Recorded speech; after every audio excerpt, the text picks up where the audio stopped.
This by-election was supposed to be about Labour. Instead, it's becoming something much bigger. A battle for the future of the British right. Because what started as a Labour-triggered contest to eventually oust Keir Starmer has rapidly descended into open warfare between Reform and Restore. Hi, I'm Rebecca and I'm standing for Restore Britain in the by-election for Makerfield. I was born in Makerfield. If I was elected, I'd be the first person born in the constituency to become the MP. Two movements competing for the same political space. And what makes this especially fascinating is that Reform now finds itself facing the exact same threat it once posed to the Conservatives. An insurgent challenger, building momentum online at remarkable speed and attracting voters who believe the parties they're backing simply doesn't go far enough. Upon news of Labour triggering a by-election, Reform moved fast. Within hours, the party was acknowledging Makerfield for the national battleground it had transformed into, promising to throw everything at it and unveiling their candidate, a local plumber positioned as an anti-establishment outsider. Now, they might know the system, they might know how politics works, they might know Westminster, but they don't know the area or the people, you know. You could read a book about something, but you'll never understand it until you actually do it.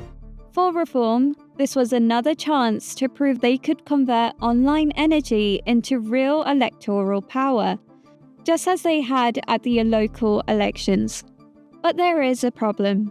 They aren't the only right-wing movement eyeing up Makerfield as a breakthrough moment, because almost immediately, Restore entered the conversation too. I know the challenges that everyone faces today in this current climate, and I've decided I want to do something about it now to help in with the local community and bring in the experiences that I've had trying to run a small business in this economy. And suddenly, what should have been a straightforward anti-Labour campaign became something completely different. A public fight over who actually represents Britain's populist right.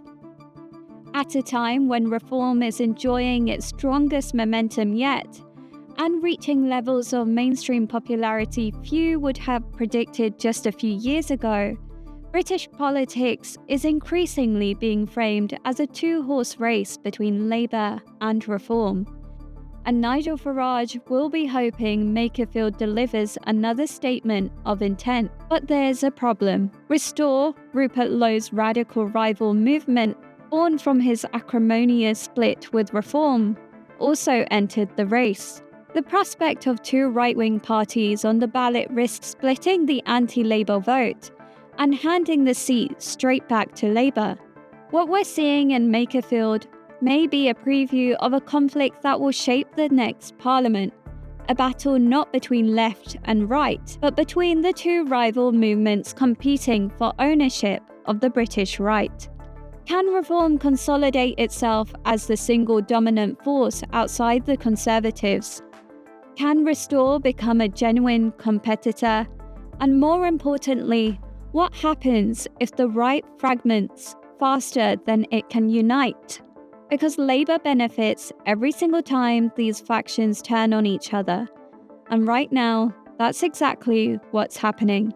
As we reach a place where Reform, the party that built itself attacking the established right wing, is now confronting its own insurgent challenger, which means this election may not just tell us who wins Makerfield, it may tell us who inherits the next phase of right-wing politics in Britain.